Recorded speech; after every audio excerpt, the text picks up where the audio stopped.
What is up, my good people? It's your girl, Sherran Young, bringing you another episode of Transparent Tea.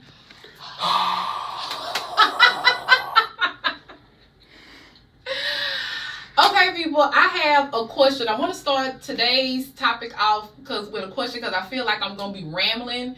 And I did some research, which is why it kind of took me a little while to come back because I wanted to have like some sustenance to my ramblings. I'm in mental health, of course. If you have been following me, you know that I'm a mental health specialist and trying to become a social worker. Mental health is something that is very important to me because now it's becoming something that in our community we're talking about on the forefront. It's still a little taboo in some cultures and some families, but now that we're talking about it, therapy is becoming mainstream, which is a good thing. We're talking about it. But my thing is, I was, coming from a single parent, a single mother, what is out there? I know there are financial programs out there for single people, single parents. I'm going to speak to the aspect of single mothers because I'm not a man, so I can't talk about what it's like to be a single father. I can't speak on that, and I'm not an expert by far. This is just something that I have lived, and it's something that I see speaking to other single mothers. I feel like there's a lack of support mentally for single mothers. And when I say that, I'm not saying it's because, you got your godparents, you got your mom, you got your dad. Because being a mother is hard. It's not easy. A lot of people make it look easy, but we could be struggling deep down on the inside. There have been many nights where I cried, putting my kids to sleep or, crying in the shower because, we're supposed to be strong. We're strong Black women. We can't let our kids let us see us have a vulnerable moment. So I'm having a conversation with a young lady a few weeks ago, and she is tired. She had 3 kids back to back. She's tired. She's young. She's tired. And she was like, I'm just at the point where I'm ready to just give it all up and drop them off. And I was like, well, there should be a support group. And I don't know if it is a support group. I didn't dig deep into that. I was like, well, I can look and see if it's a parental support group. You have grief support. You have Alcohol Anonymous. You have Narcotic Anonymous. But is there a single parent support group where women can get together and share like-minded? We're talking about if you need financial help. We know there's Section 8. We know there's WIC. We know there's food stamps. And we know that we have the resources to pay the bills and things like that. Where is the support? Where is it a center where a woman can go to and talk to other women that are suffering in silence or in shame? Because if you come from my generations, we're supposed to pray it all away. Therapy mean you crazy. It don't matter. You either okay or you crazy. Is no gray area when you're coming from my generation. And I really beg to differ because it's okay to not be okay. That is something that is now being put on the forefront. You don't hear the other people saying like, if you go to therapy, that means you're crazy. It's only us, and you can just pray it away.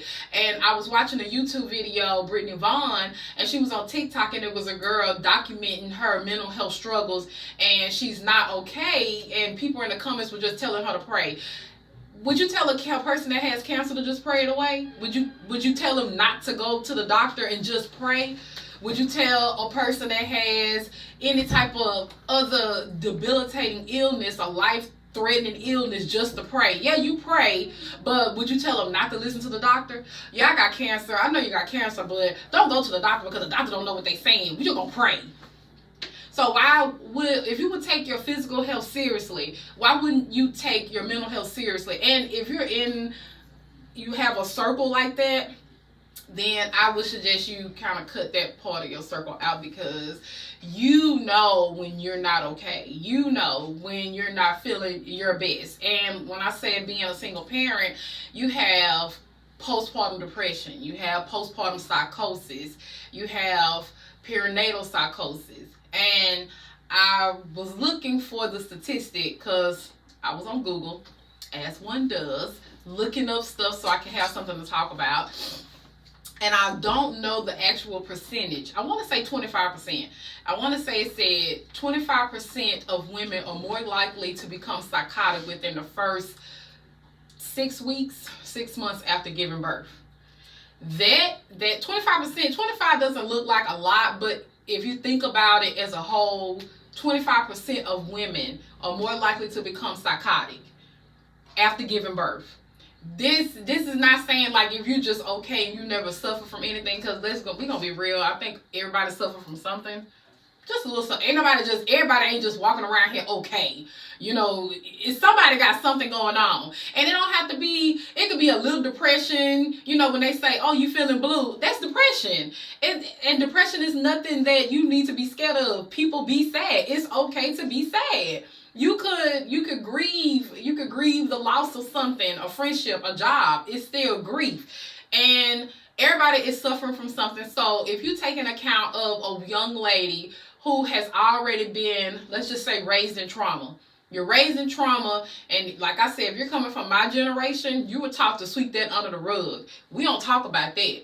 We don't talk about the uncle. We don't talk about the cousin. We don't talk about the older sibling. We don't, you know, they look off, but maybe they on drugs or something like that. We're not allowed to talk about that. We're not allowed to spill family secrets, but your family can talk about other families.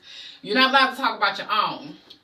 That might be another topic, but we just gonna skip right past it. So you take into account of a young lady who was raised in trauma, who has untreated mental health issues, and you throw in the fact that she's a parent, because teenage pregnancy is real.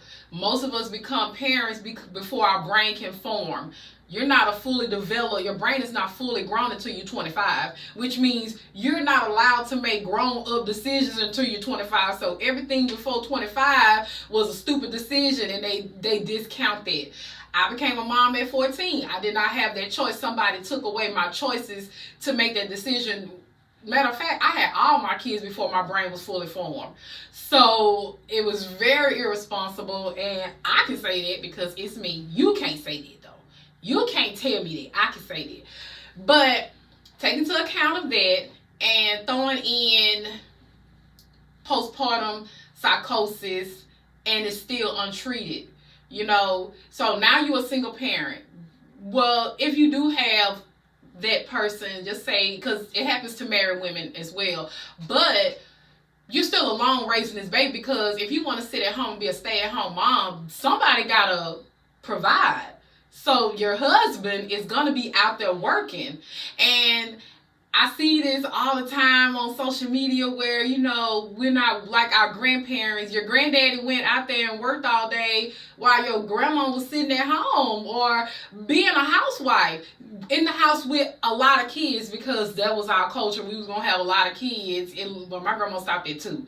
So you're going to have a lot of kids. You at home all day. You cooking, you cleaning, you watching after kids. You got to make sure everything is done. And you have to make sure that your man has something to eat. He not finna talk to you about what's going on.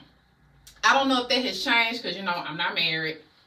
I'm not in a relationship or anything. So just take into account, if you are married and you're still there all day, you have no support. And I really need to look more into if there's a support group for single parents. Like, not just like, you know, like how they have like a mommy's day out type of thing. They have that mommy's day out. Well, you know, you can bring your kids and, you know, leave them in a daycare, but like-minded people need to be together. You know, like if I suffer from depression, I don't want to talk to a person that's always happy. I want to talk to another person that suffers from depression, because I want to put our heads together to see, well, what can we do to help this? Yes, I think that we should find a therapist. I think that we should journal this out. I think that we should go exercise, because being active in your diet can change, you know, that imbalance. Because mental illness is just an imbalance, and it's a chemical imbalance, and it's nothing bad. It's just that there is help. There is hope. You know, now if it goes untreated for too long, it can become severe. I started off wanting to talk about single parents and the lack of support, and of course I fell down a rabbit hole and fell into filicide. So filicide is the intentional unaliving of your children by a parent or a step parent or a caregiver. Mainly it's underreported in America. The most cases happen in sub-Sahara African continents. Germany, other countries. It happens here. I don't think they're calling it filicide though. It's just like family annihilators because that's what happens. And I have been watching the news because if you have been following me, all I listen to in my car, I don't even listen to music anymore. It's all about true crime podcasts, is books or YouTube videos, and I occasionally pay attention to the news reports. Watched a news video of a young lady in January who in Massachusetts had killed her 3 kids and then tried to kill herself. She jumped out of a window, but she survived and now she's a quadriplegic. But, and her husband and she was married. And her husband would say, oh, I was gone for like 27 minutes because that's how long it took me to go get the food. Like, he left to go get takeout. He knew that she had been suffering from postpartum depression, postpartum psychosis. He was there. He was there with her. He was there, helping her out. He left the house to go get food. And I think he said, 27 minutes. And in that window, she had strangled all 3 of her kids and then threw herself out of the window. And she's still alive, but she's a quadriplegic, like I said. She has mental health disorders she was getting help for. I didn't do research into her because I wanted to focus on Black and brown women. But of course, our cases are so underreported that there isn't a lot of information out there about us. Because if you research, I was literally up all night. I didn't go to bed till like 12 o'clock in the morning because I kept typing in Google Black and brown women who commit filicide, and it kept popping up cases in Germany. It kept popping up other people. I know single parents and Black people kill people or murder or whatever. I just wanted to focus on that. I wanted to see, was it any type of dynamic? And then, of course they go, well, people from single parent homes are more likely to commit crimes. That's not what I'm asking. And so, like I said, I have to work on my research skills. And yeah, I put myself on a time crunch because I'm a procrastinator. But I really want to focus on Black and brown women. Just recently, last week, couple weeks ago, Shamaya Hall, she stabbed 5 of her children. She stabbed 5 of her children, killing 3. 5-year-old twins, and then a 6-year-old, and then the 4-year-old and the 13-month-old survived. But she did it they said the CPS worker was there. I don't know if she did it while she was in the house or was the lady sitting outside. And she has suffered from mental health disorders and had been hospitalized just in July of 2022. She actually had a case coming up for the CPS wanted to remove the children. CPS, wanted to move the kids. What could have prevented this? Because the kids had been removed from her care. She's a single parent. They wanted her not to have contact, her or the fathers of the kids. My thing, where is the family? Because now there's a grandmother that's saying that's fighting to, remember her grandson. Of course, we are so underreported. We don't know if this lady was trying to get custody of her grandson. We don't know any of that. At least I didn't know in the research, and I don't know how to research. I'm not a research person. I'm gonna go to Google real quick, type in a sentence, and if I don't see it, I'm probably gonna give up. This is the most research that I have done since school, and my brain is cooking right now. So I'm looking at that. I actually started looking at it this morning, and what's crazy about that case is her twin sister murdered her 7-year-old daughter in 2014, and she was ultimately found unfit to stand trial. I know, like I said, the grandmother told the news that she had been suffering from mental illness during a mental health crisis. This is when the sister murdered the 7-year-old. She was having a mental health crisis. But if y'all know that she had mental health issues, was she getting help? Like I said, we are so underreported that they're just gonna pick apart that part. The grandmother could have very well said, yeah, she was, in the middle of getting help. Don't wait till something bad happens. And this is when we're in the forefront. Something bad happens. something bad happens and now she's, murdered her children and she's in the hospital, and Shamaya Hall, that's the girl that just killed 3 of her kids, she's in custody. She hasn't stood a trial or nothing like that. Could they have been prevented? Could they have expedited the case? Like, what could have been done? And I'm just one person. I don't know who to talk to. I'm not an advocate, like, per se. I want to talk about mental health. I want to be a mental health advocate. I want to let people know it's okay to not be okay. It's okay to be angry. I'm so mad. It's okay to scream. It's okay to shout. It's okay to hit something, not people, something. Preferably a pillow, something soft where you won't hurt yourself or damage anything in the process. It's okay to not be okay. And then, like I said, you have the percentage. We're just gonna roll with the 25%. If y'all find something else, I'm open to the criticism and people correcting me. But I'm positive that it said 25% of women are more likely to become psychotic within the first few weeks after birth. What if you don't wait your 6 weeks?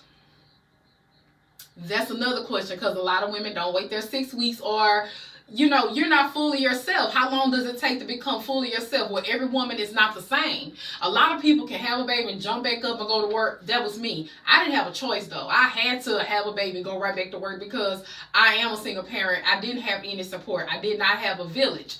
So I couldn't say, well, Mom, I need you to watch these kids. Well, Granny, I need you to watch these kids. Auntie, anybody. I didn't have that. That's a luxury. Having a village is a luxury that a lot of people don't talk about. And, what happens if you have this baby, you become psychotic, you're trying to quell all the thoughts and the hallucinations, and then you get pregnant again. So now that increases your chances of becoming even more psychotic. That increases the chances. Going back to filicide, because I did my little research. I want to talk about the postpartum depression and postpartum psychosis. It's markedly increased the incidence of filicide and suicide. Up to 4% of mothers with untreated postpartum psychosis commit filicide. There are 5 major motives of filicide. Like I said, filicide is the intentional killing of your children between the ages of, they got different ages, and I got it in here, but I don't want to keep looking down and stuff. I'm going to give me a little teleprompter or something one day. So, maternal filicide is defined as a child murdered by the mother. Infanticide, not to be confused by infanticide, is a child murder within the first year of life. That happens too, because remember, your chances of becoming psychotic has increased, Maternal filicide, filicidal mothers have had to have frequent depression, psychosis, prior mental health treatment, or suicidal ideation. Maternal filicide perpetrators have the 5 major motives, and we're going to get into that. The 5 major motives. The first one is an altruistic filicide. This is when a mother kills her child because she feels like she's doing it out the well-being of the child. She doesn't want to see the child suffer. So I'm going to put my child out of their misery. I don't want to do this. I don't want to hurt them. And out of love. She wholeheartedly believes that she loves her children, so killing them is gonna, get them out of the way. I know I was looking up famous cases to have like a case linked to each one, and the only thing popping out to me is John List, and that's a man. He wasn't even a single parent. John List killed his entire family because he felt like they were going to hell because the kids wanted to live their lives. He killed them. He was on the run for like 20, 30 years, and he got caught by America's Most Wanted. That was he shot all his kids. He took one child even to a soccer game. I'm in this true crime stuff, and I'm just not dedicated enough to talk about it like full time. Like, it's just a little hobby for me. It's a hobby. But when it comes to that, that's what I think about. I think about him. I couldn't think about anything else that popped out, and I tried. I was looking up different examples, and I really couldn't find it. A mother kills her child out of love. She wholeheartedly believes that death to be the child's best interest. For example, a suicidal mother may not wish to leave her motherless child from a fate worse than death. They just put it in your face, So Then the second one is acutely psychotic filicide or psychotic delirious, where a psychotic delirious mother kills her child without any comprehensible motive. Basically, the devil made me do it. That's kind of put it in layman's terms. The devil made me do it. So, again, I don't have any famous cases. Well, yes, I do. I know y'all remember Andrea Yates. If you are in my generation, you remember how she drowned 5 of her children in the bathtub. Like I said, I really wanted to focus more on black and brown women, but I couldn't find any cases. And, you know, since I am a black woman, I wanted to talk about black women in black cases. But it's not a lot of information out there because we are not painted as being, you know, mentally ill until we go off the deep end, or other than that, it's just homicide. So in the Andrea Yates case, she claimed that she heard voices telling her to murder her children. That's what she's saying. We know, if you listen to the case, if you know anything, you know that she suffered from mental health issues. Started with the first child, postpartum depression.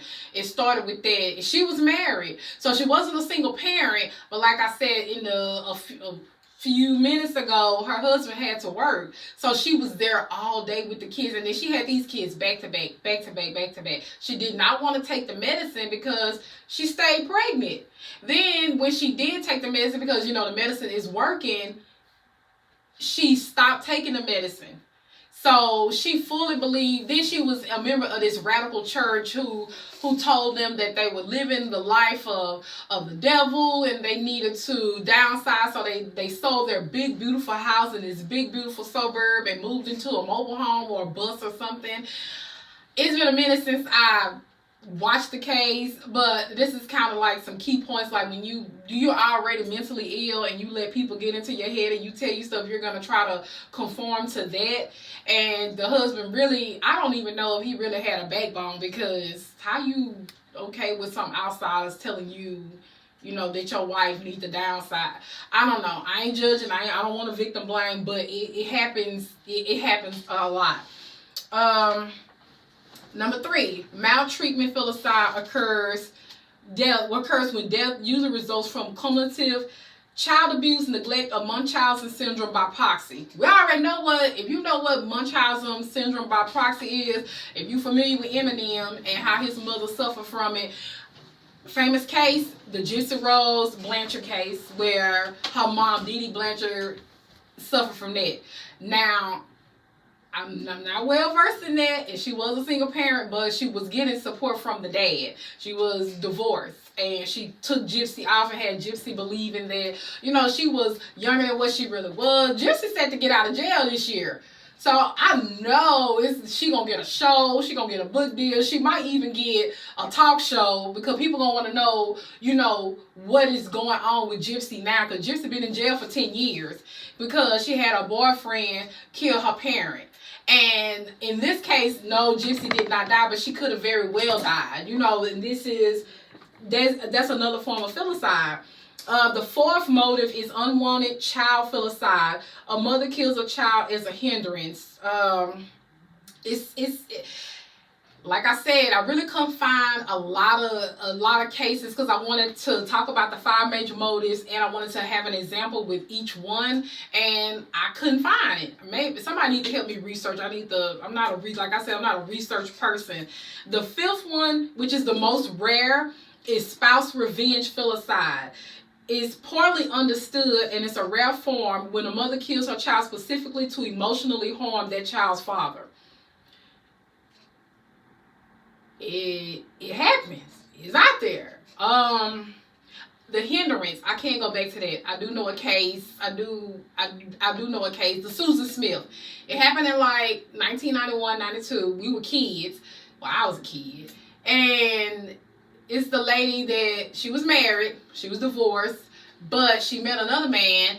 And she was totally in love with this man. And the man told her, actually it's 2 cases now that I'm talking about it, the man kind of wrote her a letter saying that, you know, your kids are great, but I don't want any kids. I don't want kids at all. It's nothing against you, you know, and you're not the type of woman. Like, he been having sex with her and doing all this other crazy stuff, but then he flat out tell her, you're not the type of woman that I could see myself marrying. Mainly because now when you listen to different true crime, when it comes into the true crime community, you're bound to see the same case or hear the same case more than once.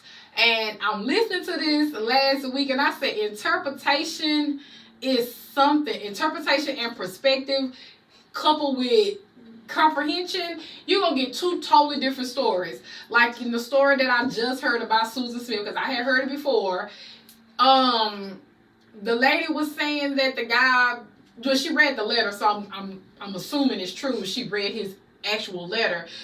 The Susan Smith actually slept with one of their co-workers' husband, and he told her, like, you're not the type of woman that I can see myself settling down with, mainly because, one, you have kids, and then if you was a good girl, good girls don't sleep with married men. So her response was, well, I slept with your daddy. Now, this man done already told you that you not the type of person that he can see himself settling down with. Why would you tell this man you slept with his daddy? So she's heartbroken. She's heartbroken because, yeah, I can't have the man I love. And if it wasn't for you kids, I could have this. So she claims that she wanted to kill herself, but she couldn't bear her kids living without her, so she drove her kids into the river. Y'all know this case. Because when it came, because she first, it became famous because she blamed a black man. She said a black man carjacked her at a light and drove out with her kids. And so and this is the South. This is in like South Carolina.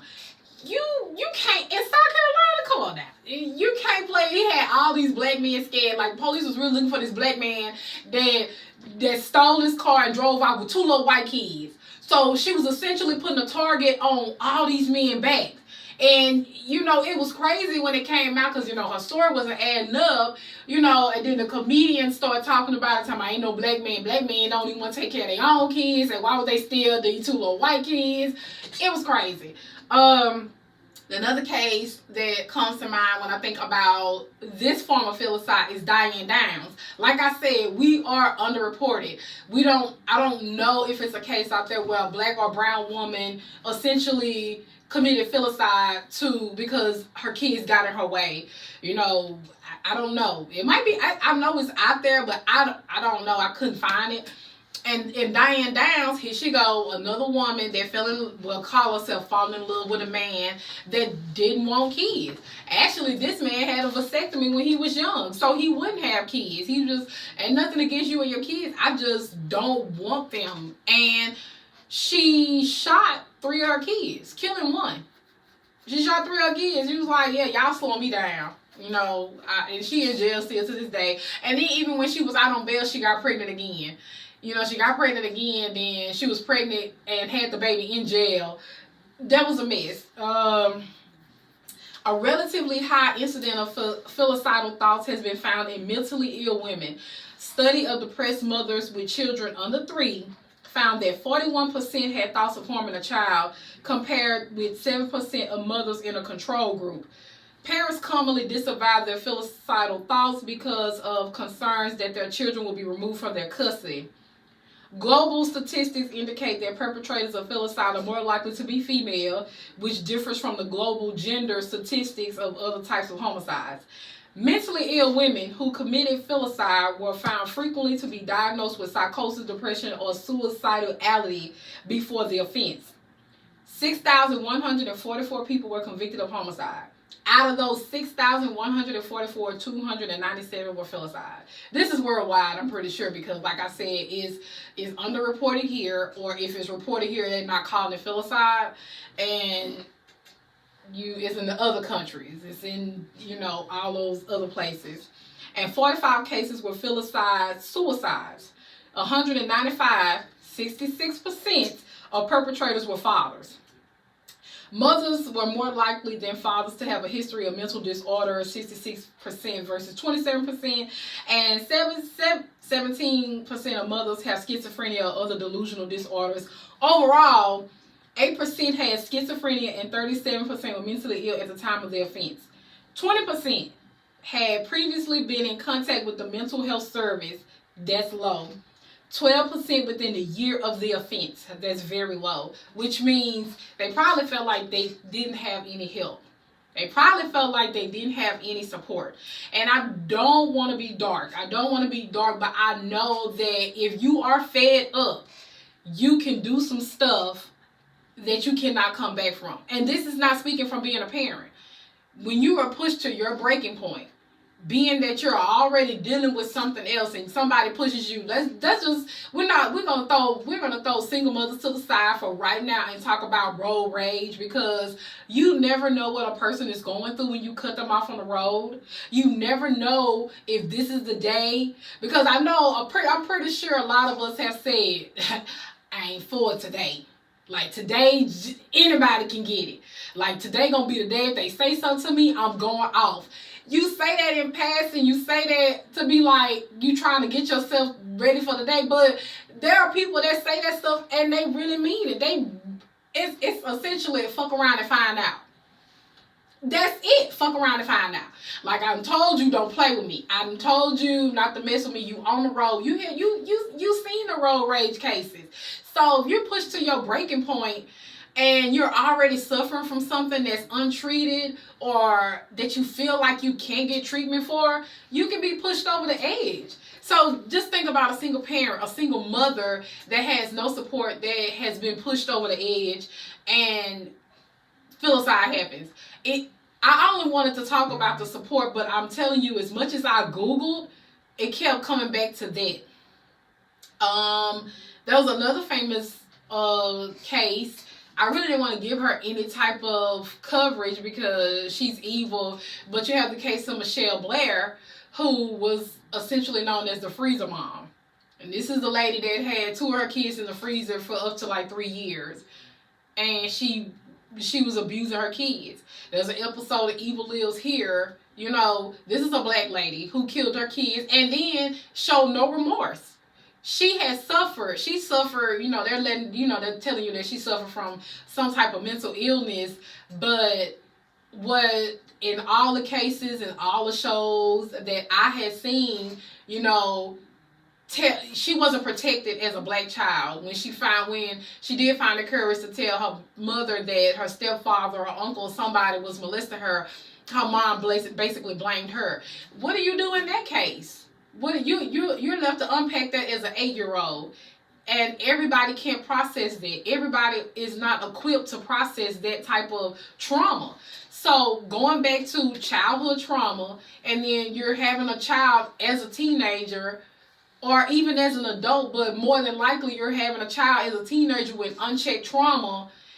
And with the 25% of becoming psychotic within the first few weeks that keeps building. If you don't have anybody to talk to, you keep pushing it down, because then, we're not allowed, as black women, we're not allowed to be angry or show any type of emotions. Because if we're crying, we're some crybabies. You're overly emotional. If we're angry, if people see us get mad, then you're a crazy black woman. There's no gray area, because society has put those labels on us. So of course you don't want to get mad in public, because you're gonna be, there she goes, she a crazy black woman. Oh, there she go, you know how she get when she get mad. Now you got people looking at you sideways because you finally got some shit off your chest. And that was the first reason I knew something was wrong, because I don't like disrespect. I don't like people coming at me in a condescending way. So I stay ready. I stay ready to tell people that, like, you don't know me. I have calmed down a bit since I have been working in mental health, but working in retail and, working in fast food, and that inner child with that unchecked trauma, coming out, who didn't have a voice. Yeah, now you're not gonna talk to me like that. And then the fact talking about single parents, or people talking about young grandparents or things like that, because you have no idea what it's like, because it's mostly the penis people that are doing all the talking, and here you go with a whole penis talking about what it's like to be a single mother. You don't see me here with a vagina telling y'all how to be a single daddy. I already said I couldn't speak on that. I can't. I'm not about to. But it's a lot of penis people that want to tell y'all how to be a single mother. Coupled with what you are already going through, you can be a fuck around and find out type of moment. And I'm just saying, they need help too. You know, they'll be the ones that need the most help. So here I go with this black and brown women. I talked about Michelle Blair. Isabel Martinez is a Hispanic woman, stabbed, and she was charged in the stabbing and killing of 4 of her children and her husband while they slept. It was a 9-year-old survivor who she told that they were going to see Jesus.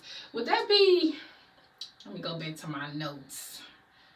Is that the acutely psychotic filicide, the delirious? Well, y'all going to see Jesus. Can you imagine how scary that is if your mama come tell you about to go see Jesus? It's already scary enough because you've been hearing, in my generation, I've been hearing, we was in our last days since I could talk. So I'm 40 years old, so I know for a good 35 years I've been living in my last days. And if anybody else a little older, you've been living in your last days. So every time you do something wrong, you feel like you're about to go to hell. And so that's how they scare you into religion. Like, oh yeah, you going to hell. You steal a piece of bubble gum or whatever like that. Can you imagine being a kid, being 9 years old, and your parent coming to tell, oh, we about to go see Jesus? I don't see how that would be exciting. I just don't see that. Lamora Williams is a black woman who was 24 in 2017, and she killed 2 of her children by putting them in the oven. I don't think she put them in the oven. I think that she did something and then left the oven open, and they were very close. But in this case, her family knew that she was suffering, and her mom and her sisters had been trying to get her help, but no one took it seriously. You got to think about the demographic too. If you're in the inner city, this is why I said I don't feel like it's a lot of support because of inner cities, because of crime-ridden areas, because we are so low as black people, period, on the totem pole that they just throw us away anyway. So therapy is going to be hard for black people. Mental health is hard for black people because we feel like already nobody cares. And it needs to be some type of support, and people need to take you seriously. It's very underreported. I had never heard of this case until I heard about the podcast, and then in the podcast how she told, and then she was in a relationship, but due to her mental health issues, she lost that relationship. And she had 4 or 5 kids by the age of 24. And she called her best friend, I can't do it no more. At that time, the best friend was like, you need to call the police. She told the best friend that what she had done or what she was thinking about doing. But she actually FaceTimed the kids' dads with the dead bodies in the background. Can you imagine? Like, and then this is the thing. Nobody told her to pray it away. They were trying to help her, according to reports. Even here in Shreveport, a couple years ago, the young lady that threw her kids off the bridge. I don't know too much about that. I just know that speaking to somebody that nobody's here to help us. I tried to get the help. Nobody's here to help us. Now, granted, you can say that, but now that I know with therapy, you have to do the work. You can do all the helping in the world. You can preach. You can talk until you're blue in the face. But if the people that you're talking to, if they don't take it seriously, if they don't want to do the help, that's just only so much you can do. I don't want to speak on anybody's situation. I just know from personal experience, if they give you homework and you have to do it, I have people that fight me all the time. That ain't what that is. Okay, well then why am I here? You know, you give them certain type of coping skills. This is not what's wrong. Or you talk to a woman and then, you know, she's talking to her friends. You doing too much. What you mean you doing too much? What do you mean? Stop talking to these people. You have a counselor, you have a therapist, you have a psychiatrist. Listen to the professionals. Why are you telling your friend who, girl, all I do is dance it out, I exercise, I eat a salad a day, and I'm happy every day? Everybody, first of all, she not you. First of all, that's not your friend, because your friend is supposed to encourage you to oh yeah, you going to therapy, high five, let's go to therapy together. Let's find us a therapist together. Let's talk this out together. Because you can, a lot of people say, I'm here if you need to talk, but are you really there if that person needs to talk?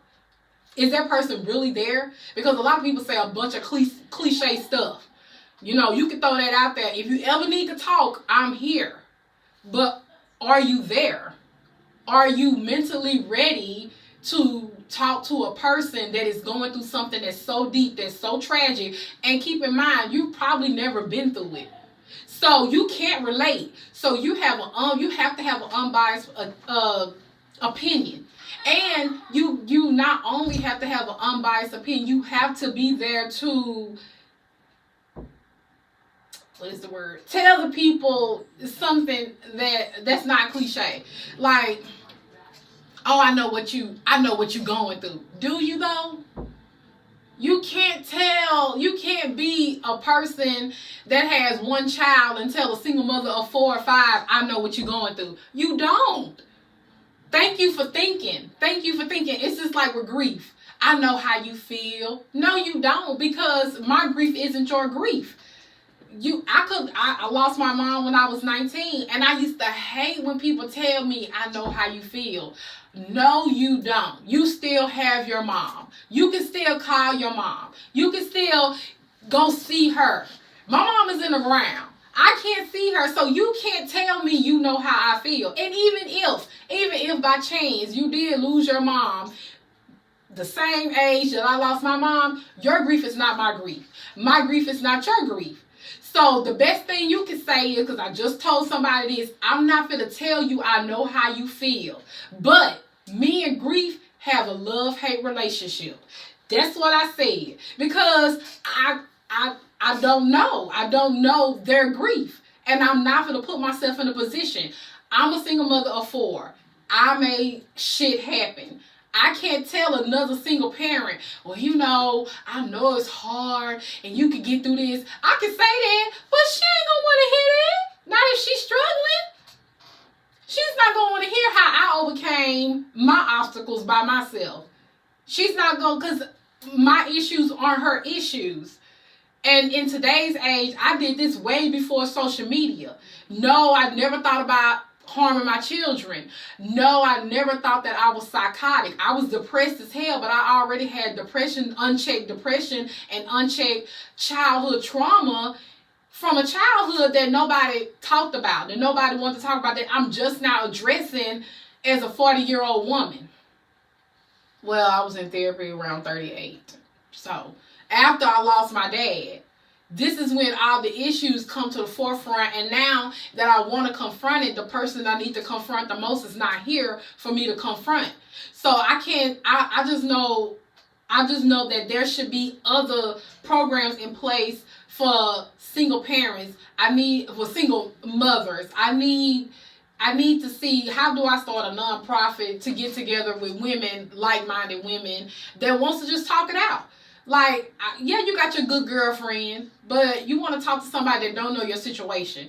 You want to talk to somebody that's going to give you some type of support that isn't there. No, I don't need you to throw money at me. No, I don't need you to throw a house at me. Would be nice, but for now I just need somebody to talk to. We can meet twice a week.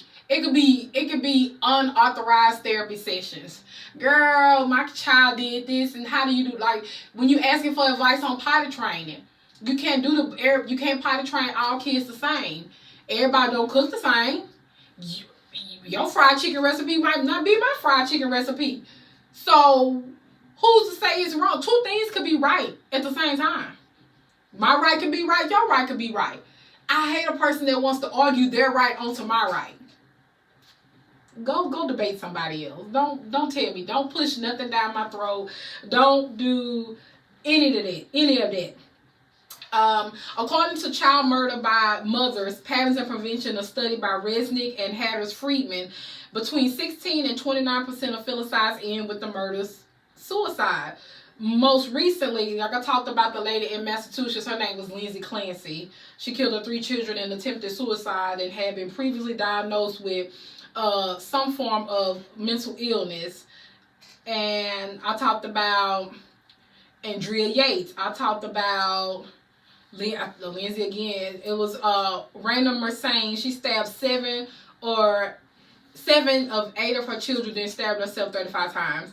I talked about Troy Hall, which is Shamaya Hall's twin sister. I talked about that. And I dove deeper into the Shamaya Hall case, trying to get more information, but of course, you don't really have a lot out there.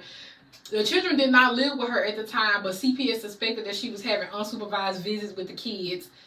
She also stabbed her sister's boyfriend in 2017. That's it. That was just one sentence. You don't know nothing else about that. Do I gotta stay in Texas? Or do I gotta be like a real reporter? I need to know how y'all report stuff and find out stuff. Like, y'all some real private eyes. I know it's some private eyes out there. In 2022, in July 2022, her 5-year-old son told the neighbors that their mom was dead on the floor because they seen that, she was unresponsive. So she went to the hospital. Of course, she was they said under the intoxication of some type of alcohol or drug. Took her to the hospital, and that's when CPS first removed the kids. This was just a few months, not even a year ago. So that's when they removed the kids, and she got out the hospital demanding to get her kids back because all I did was get drunk. I don't know if it was anybody in her life to tell her, like, girl, you got to get yourself together, and it's not even that simple because those issues or whatever issues that she have, even grandma was like, she's not all there. But were y'all trying to help her as a kid? Because it's just like when you have an unruly child, most of the stuff that becomes unchecked, a lot of us find funny when the kids are doing it at a young age, and then when it becomes like now we're out of control, now we want to try to get control of the situation. It's a lot of information. I know there's some information out there. I need to tighten up on my research, and I want to bring more awareness to this, and I want to see if there's any more support for single parents. Our crimes are very underreported. Male crime gets reported faster than female crime, if you ask me. Unless a woman go shoot up a liquor store or shoot up a church or something like that, they're not talking about it.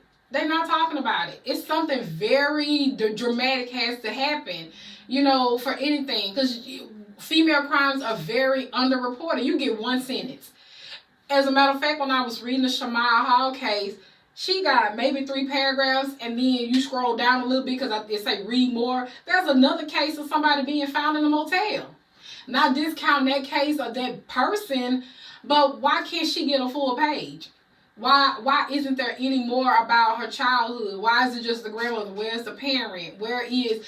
And it's a lot of issues that can be talked about within our community that we're simply not ready to talk about because we were raised in that what goes on in this house stays in this house type of mentality. And that's another reason why therapy is lagging in our community, because we're not supposed to tell our business. We're just supposed to talk to God. And I'm not saying that you can't. You can do both. You can very well pray about it. You can pray about it, and you can talk to your therapist. And I feel like your therapist should be somebody that you can relate to. I have a black woman therapist. There's nothing against a white woman or a black man or a white man. I just don't see how a white woman is going to be able to relate to me. I don't see how a man is going to relate to me. I work with women right now, but when I did work with young boys, I didn't know how to relate to a young boy. I have a son, but my son is 17. And so the issues that these little boys have, my son didn't have. So it's hard. It's hard working with children for me, period, because my kids are older and I don't really remember too much about, they didn't really do a lot of bad stuff in childhood. I have a lot of issues in childhood, mainly because I worked so much I wasn't there. So they were just left to deal with it. And that's not a flex. That's not me bragging. That's me actually owning up and taking accountability for the fact that I had to go out and work. All I did was work. When I was at home on my off day, we were in the house together, or I would take them out somewhere. And now they're grown and getting ready to go out to college. I have a 25-year-old. My 18-year-old is in college. My son is about to go to college. I'm about to be an empty nester because the grandkids ain't mine. They gotta go somewhere else. They mama's problem. They not my problem. But it's in doing that, I have to be able to say, well, I made a lot of mistakes when my kids are growing up. And even if they tell me, it's kind of hard for me to swallow that pill. It's kind of hard for me to sit there and say, yeah, I did do that. I am sorry. I did apologize to my oldest. You have to be able to apologize to your kids because nobody is 100% right. Nobody's going to get it right. We all just out here winging it. That's it. You're a parent, you winging it. You got to feed them, clothe them, and make sure they don't get sick. And everything in between, they give you different manuals, but who's reading them? The manual say do this, and the manual say they're supposed to be potty trained by 2 or 3. They're supposed to be talking in full sentences and stuff like that. That's not everybody. That's probably not even our demographic. To be honest, there are different type of attachment styles. People don't talk about that. People don't talk about abandonment issues. People don't talk about none of that because we're not supposed to talk about that. Shh. We're going to keep that on the hush. So I know today's topic, I try not to have it like all over the place, but I feel like I was all over the place, which is what I told the producer. Like, I feel like I'm going to be rambling. But in conclusion, I really wanted to focus on support for single mothers or let's just say mothers period, because a couple of the cases that I did research, the women were married. But you might as well be single if you have to be a housewife and you have to be, in the house with the kids all day. It should be an outlet. Just like when we were little, we had to go outside and run around and let off some steam. Kids not doing this because of the games and phones and social media and stuff like that. But you have to be able to blow off some steam. We have to be able to get together, maybe like not even a tea party. It doesn't even have to be formal. It could be like, child, today is the day. The kids did this. And you have to be able to create a safe space, essentially. Let's create a safe space where women can talk about what they feel like they're lacking in becoming a single parent. Like I said, no, I don't want... Good, we got the food stamps, we got WIC, we got Section 8, we got the utilities and things like that. But what about mental health? Is it somebody there that's providing mental health? And then DCFS is so overwhelmed and overworked that they have these cases that's overload that nobody's getting the proper attention. Social services they're only one person and they probably have 20 or 30 cases, which you can't successfully get to. And you have to unpack your own stuff. I'm dealing with my own stuff and I still have to reach out to my different clients and I still have to be there mentally for them. So then these people have to decompress. It's just it's so much that we can talk about, and I just have to come up with different topics, and now I'm going to do my research and I'm going to be ready. So if anybody can, have any ideas on helping me research or any type of search engines, because I do have 2 jobs on top of this, on top of trying to be a parent, on top of trying to have a life, which all I do on my off days is sleep anyway. So trying to make time, essentially making time for what I need to do. What I need to do, I want this to be important because I want to be a voice of the people. I want to be able to yell about mental health. I want to be able mental health. I want to be the type of person, how you got that friend that always want to talk about their boyfriend in a conversation, like, girl, let me tell you what my man did. I want to be like, let me tell you about mental health. Let me tell you how important it is to talk about your mental health. Let me tell you how important it is to take this seriously. And like, it'll be like, oh, did you see the sun? Yeah, because a lot of depressed people don't see the sun. They don't see it. So I want to be able to do that. You're going to get tired of me because every time we talk about some form of mental health. And it's transparent because I can be my transparent self, and I would always like to put my issues on the forefront because who knows better than me? Who knows better than me what I'm going through, what I did, and I'm going to judge myself before you judge me because Joe Public don't know me. You know what I tell you. You know what you see. Then you can make your own decisions based on that, and you can develop a personality disorder, trying to conform to what society tells you. Well, y'all, let me get back in school and learn some more stuff and hit y'all with some more facts. Y'all ain't gonna be ready, baby. Y'all gonna be like, oh, she thinks she a doctor? Yes. Yes, I do. And this is the reason why I wanted to go back to school, because a lot of people were asking me for advice, but I didn't want to be a know-it-all. I wanted to actually have a degree to go behind it. I wanted to actually have some type of research to go behind what I'm telling you. Well, this is what I read, and this is what I heard, and this is what I see, and this is what you should do. And then I need to learn how to practice what I preach. So, with all that being said, thank you for listening to me ramble for this past hour. I want to thank you all for waiting on me, because, I feel like I'm super important, and y'all was just clicking trying to see when I was coming back, because I was really doing research and homework. I did not give my disclaimer, because I usually do. This is called transparency, which means I'm not here to attack anybody out there. Anything you hear about or anything I'm talking about, I probably have personally dealt with. No, I have not dealt with filicide, but that's just something that I wanted to talk about. But I have been a single parent for most of my kids' life. I did grow up with a single parent. I did not see my mom become vulnerable. My kids haven't seen me be vulnerable yet.